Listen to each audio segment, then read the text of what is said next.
Hi everyone, and welcome back to part 2 on our polynomial and rational functions. So in this one we're going to start on rational functions. So a rational function is a quotient of two polynomials. So basically it just means it's something where x is in the denominator. Alright, so we're going to start off by graphing one of these, specifically 1 over x. And we're going to do it just by plotting points to try to get a basic idea of what this graph looks like. All right, so I've picked out some x values, and I've picked some particular ones, but we're going to plug these into the function and see what we get. So first off, if we plug in -2, it would be 1 over -2, or -1/2. If we plug in -1, it'd be 1 over -1, which is -1.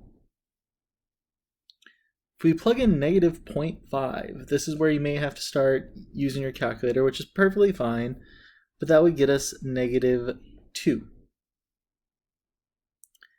All right, then if we try to plug in 0, what happens? So we have 1 over 0. Well, remember, this is math. We can't divide by 0 in math. So we just can't do that at all. So even though we normally choose 0 as a nice, easy number to plug in, it actually doesn't work here, at least not with this one. All right, so we're going to skip that one. Let's go to 0.5. 1 divided by 0.5 would be 2. 1 divided by 1 would be 1. 1 divided by 2 would be 1/2. Okay, so let's go ahead and plot all of these points. We have -2, -1/2, -1, -1, -0.5, -2, and then 0.5, 2, 1, 1, and 2, 1/2. And we specifically said that 0 doesn't have anything. So even though these are kind of looking like they're going in opposite directions, remember, there's no answer to 1 over 0. That's undefined. So I'm going to go ahead and I'm going to put a little dashed line here, which we'll explain more in a minute, just to signify that there's nothing there. 0 doesn't have anything. All right, so we cannot touch that line. So for these, here's what's going to happen. These are going to go up, and they're going to get really close to that line, but they're never ever going to actually touch it. They're going to get really close to it, though. They're also going to get really close to the x-axis, but they're not actually going to touch that either, because 1 divided by any number is not going to get you 0. There's no way to get 0 by doing that. So since none of them can ever be 0, they're never going to touch that line. And it's going to look very similar over here with it kind of hugging those two lines.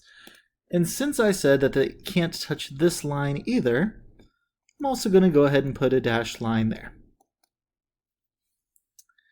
This is the graph of 1 over x, and this is the basic idea of how to plot rational functions. There's usually going to be some places that it can't touch, but it's going to get really, really close to. So the trick for all rational functions is going to be figuring out what lines they can't touch, and then trying to sketch around that.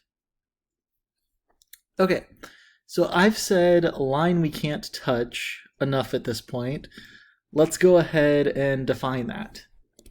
So an asymptote is an invisible line that the graph of a function approaches. For a rational function that is simplified, if the function is undefined at x equals a, then x equals a is a vertical asymptote for f. So what all of that means is that whatever is on the bottom, after you've simplified everything, whatever's on the bottom is going to be essentially defining where your vertical asymptote is going to be, right? So let's get into an example. You can see exactly what I mean by that. So we have 4 different equations here, and we're going to be writing the equations of the vertical asymptote for each. All right, so number 1, x plus 4 over x minus 5. So remember, the vertical asymptote is where we would be dividing by 0. Well, what makes us divide by 0 here? What would make this denominator 0? Well, to make x minus 5 equal to 0, x would have to equal 5. We can see that just by adding 5 to both sides and solving.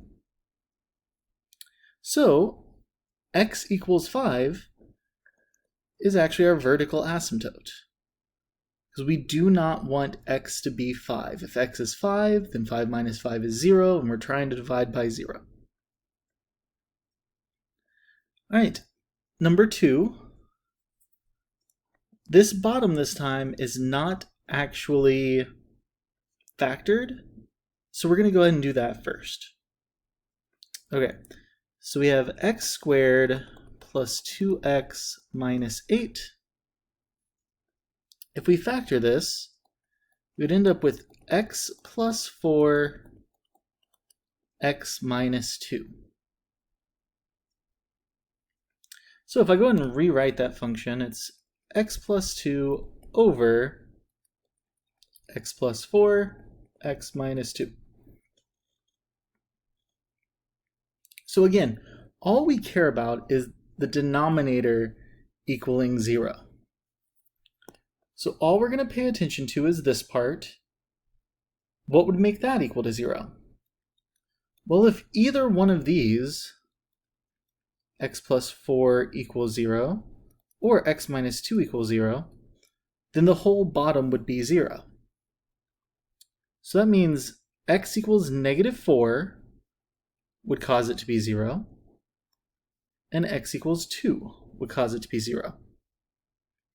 Both of those are vertical asymptotes for this one. All right, let's look at number 3. We have x squared plus 9. Well, what could cause that to be 0? Well, in this case, nothing. So x squared, because we're squaring it, is going to be positive. If we add a positive 9 to a positive number, that's never going to get us 0. So in this case, there's none. There's no vertical asymptote for number 3. All right, number 4. Again, this one we're going to go ahead and factor first. So we have x squared minus 7x. We can factor out an x from both of these, so it's going to be x times x minus 7. So I'll go ahead and rewrite our whole function. It's x plus 2 over x times x minus 7 now. And where would this equal 0?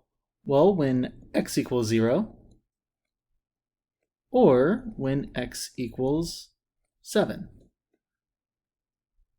Those are vertical asymptotes. All right, now along with vertical asymptotes, there are also horizontal asymptotes. So as x gets very large, both positively and negatively, the graph of a rational function usually approaches a horizontal asymptote on each end of its graph.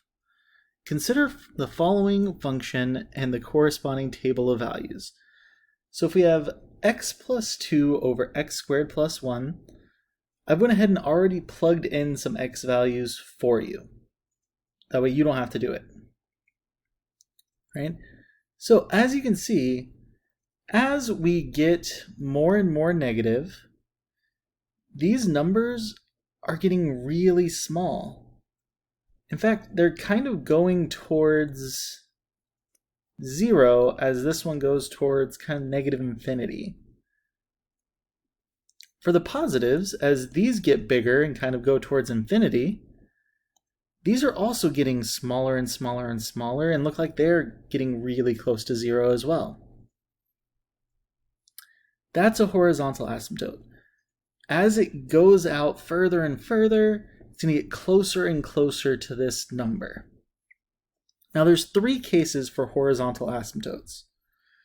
The first case, if the degree of the numerator is less than the degree of the denominator, then f has a horizontal asymptote at y equals 0. So like in our example, the degree of the top is 1, the degree of the bottom is 2, the degree of the bottom is bigger, so we have a horizontal asymptote at y equals 0. All right, second case.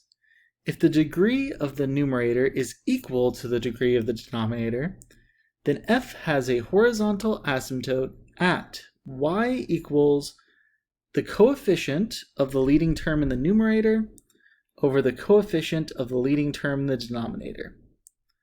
Okay, that one's kind of a mouthful, but here's what it means. On top, we have a degree of 1. On bottom, we have a degree of 1. So we're just going to look at the leading terms in each. And specifically, we're just going to look at the numbers in front of x, which remember, if it doesn't have one, there's a hidden 1. So if we're looking at just 2 over 1, that's 2. So y equals 2 is our horizontal asymptote. Right? So you just put those 2 numbers together into a fraction. That's going to be your horizontal asymptote. Case 3. If the degree of the numerator is greater than the degree of the denominator, then f has no horizontal asymptotes. So in this last case, we have a degree of 2 on top, a degree of 1 on the bottom, so it has no horizontal asymptote. All right, so let's go ahead and look at some examples and try to find the horizontal asymptotes of each of these. So first off, we're always going to start with looking at the degrees. So if this is just 3 on top, then that has a degree of 0. On bottom, it's x minus 4, so that has a degree of 1. The degree on bottom is bigger, so our asymptote is going to be at y equals 0. Anytime the degree on bottom is bigger, it's y equals 0. Next one, we have a degree of 2 on top, a degree of 2 on bottom. This time they are equal, so we're just going to look at the terms in each with that highest exponent. And we're going to look at the numbers in front of them. It's a 5 on top and a 1 on bottom, so that's just 5. So y equals 5 will be our horizontal asymptote here. For the third one, on top, be careful because we're looking at this term right here to find the degree because that has the biggest exponent, so the degree is 2. On bottom, the degree is also 2. So if we look at those 2 terms with those biggest exponents, we have a negative 3 on top, a 1 on bottom. So that's negative 3, so y equals negative 3 is our horizontal asymptote. Last one, we have a degree of 3 on top, a degree of 1 on the bottom. The degree on top is bigger, so in this case, we have no horizontal asymptote.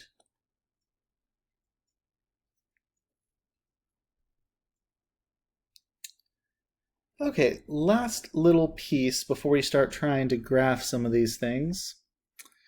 We're going to be finding the x and y intercepts for each of the graphs of the following rational functions. So remember, x and y intercepts you can always find by just setting the other one equal to 0. So for x intercepts, you set y equal to 0. For y intercepts, you set x equal to 0. So for the first one, if we go ahead and start out with the x-intercept, which is where y equals 0, we're going to have 1 over x plus 4 equals 0. Since this has a fraction in it, the easiest way to solve it would be to multiply by x plus 4 on both sides. On the left, we are just left with 1. On the right, 0 times anything is just 0.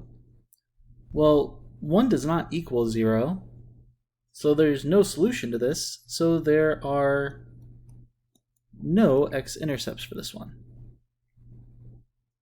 All right, what about y-intercept?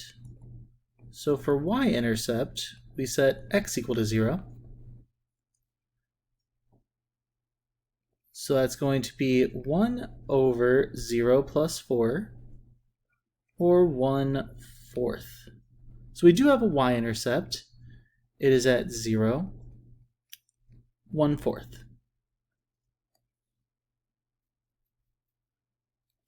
All right, let's try it with number 2. So for number 2, again, if we start with the x-intercept, we set y equal to 0. So it's going to be 2x minus 3 over x plus 2 equals 0. Again, easiest way to solve this would be to multiply both sides by x plus 2 to get rid of the fraction. So we have 2x minus 3 on the left, and again on the right, 0 times anything is just 0. Now, I do want to point out something because there is a little bit easier of a way to do this. If you notice, in both cases, we ended up with just whatever's on top equals 0 for the x-intercept. So really for the x-intercept, you only have to set the top equal to 0, and then you're going to be able to solve for the x-intercept. If you forget that though, you can set the whole thing equal to 0. It's no big deal. Just as soon as you do, you'll end up canceling out that bottom anyway. So if we go ahead and solve for x, we can add 3 to both sides to get 2x equals 3. Divide both sides by 2 and we'll get x equals 3 halves. So 3 halves comma 0 is our x-intercept. For our y-intercept, we're going to set x equal to 0. So we have 2 times 0 minus 3 over 0 plus 2. Those zeros are all going to go away, and we're going to end up with negative 3 over 2. So 0 comma negative 3 halves is our y-intercept.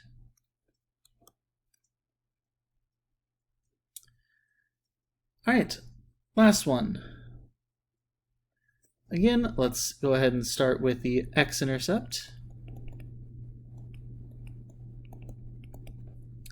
And this time I will go ahead and use that little trick of we can just set the top equal to 0.